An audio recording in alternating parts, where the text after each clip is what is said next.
In noticing that so many religious theories and lifestyles vary by degree, but not in nature, can it be said that the religious choice is overall arbitrary? No, it cannot be said that religious choice is arbitrary because these religious lifestyles and theories do differ in nature.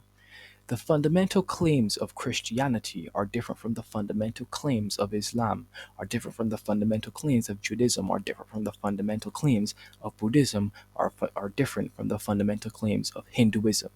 Well, yes, many of these religions may bear lifestyles or some practices that may seem similar. When you look at it, the fundamental truth claims of these religions are ultimately different from each other. The more I come to understand the different viewpoints of spirituality, just from different people's perspectives and belief systems, the more I come to find that they're really the same, or at least that the theoretical foundation that these religions are predicated on is the same. Well, I'm sorry to say, kind sir, that if that's the conclusion that you came to, then you really didn't do as much research or digging into as you think you did. These religions, the fundamental claims and natures of these religions are in fact different. For example, Jews don't really have a belief in heaven or hell, they believe in Sheol, which is a bit similar to the Catholic idea of purgatory. However, people only go to purgatory if they are going to heaven as a means of cleansing. Well, it seems that Sheol, all people can go there.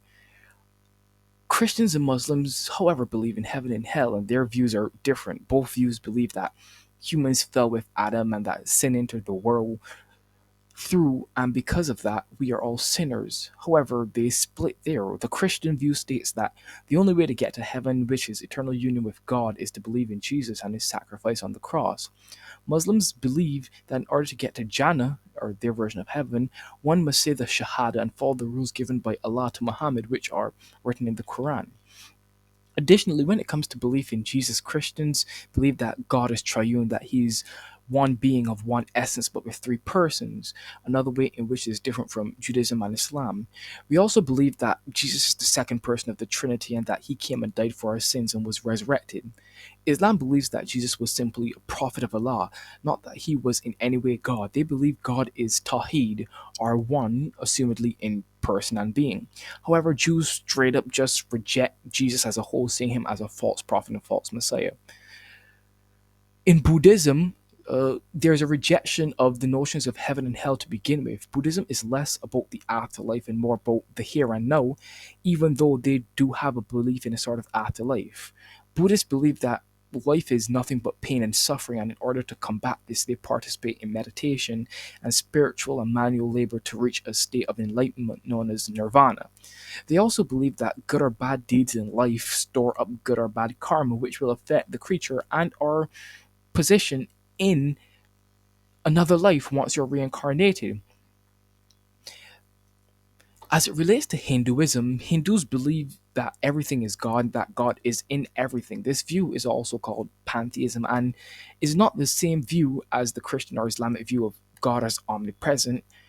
Another aspect of the Hindu faith is that it accepts all other religions as being true, seeing them as all different paths to God, which differ from the Abrahamic religions in that if one of them is true, all others are false.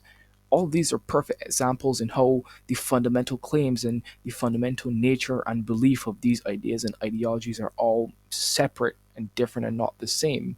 So, if you believe that all of them are the same and this makes religion or which religion you choose ultimately arbitrary, you're incorrect. In my experience, it seems to be the case that anybody who has a strong religious belief system and also acts according to that belief system, so they don't just practice it, they don't just show up and pretend like they believe, but they genuinely act as if they believe it's true, they seem to have a different kind of peace and or joy about life. Obviously, that's not always the case, but generally speaking, that's been my experience. And so based on my experience, what I just said, and based on my, what I wrote, my thought down on that, the question really is, does it matter what faith or belief system you pick? I can see how you came to this conclusion is because you're taking a bit more of a consequentialist worldview. Which religion produces good benefits for the people that follow them? Which religions produce joy, or which religions, or do all religions produce stuff in their followers that allow them to be happy and have a joyful life? But I don't think choosing a religion or choosing a faith is just about that. And I think that is that mindset that cause you to believe that religions are ultimately arbitrary, the consequentialist one, when really and truly, religions and faiths are all true statements about the physical world and the metaphysical world and about the spiritual world. Ultimately, religion is not arbitrary because all these different religions are not indeed the same, like I have shown and proven early in the video. They're not the same, and they're all making different true statements about the physical, metaphysical, and spiritual world. And therefore, you must look at them and see which one you will pick. Which one do you think aligns more with reality? Which one do you think are aligns more with factuality? And therefore, which one or which truth claim do you trust more or believe more to be true?